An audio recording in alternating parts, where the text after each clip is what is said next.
ভাই, মম জ্বালানোর দিন শেষ, কয়েল জ্বালানোর দিন শেষ। এখন হচ্ছে কাফি কুত্তার বাংলাদেশ। ঠিক আছে, এদিকে আয়, রাগিস না রাগিস না, আর কেমনে এমনে এমনে এমনে রুটি দিম, রুটি আয় আয়।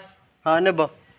এই যে কাফি কুত্তার বাংলাদেশ বলাতে খেপে গেছে, রাগ করছে।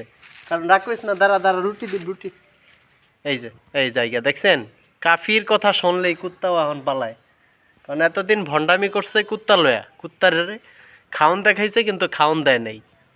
কারণ সে তো চাটতে পছন্দ করে ভাই। ওই দেখছেন গেছে গে, ওই যে কোনায় যায় বইছে করে। এদিকে আয়, টাইগার। কাফির পেতে এত রাগ কেন রে ভাই? এদিকে আয়। এই যে কই, এই যে টাইগারে, আয় আয়। এই যে কাপড় চোপড় ধুইলাম, কাপড় চোপড় ধুইয়া রোদ দিছি। এটা হচ্ছে আমাদের বাড়ির দরজায়, ঠিক আছে। এই যে প্রাইমারি স্কুল, পিছনে আরও অনেক কিছু আছে, অনেক কিছু। এক সময় জামা কাপড় পরে আপনাদেরকে দেখাবো, খালি গায়ে তো সব কিছু দেখানো সম্ভব না। ভালো থাকেন, পারলে চ্যানেলটা একটু সাবস্ক্রাইব করেন। আসসালামু আলাইকুম। মানুষ হিসাব করবে, দেখে ফেলবে আমি যে খালি গায়ে।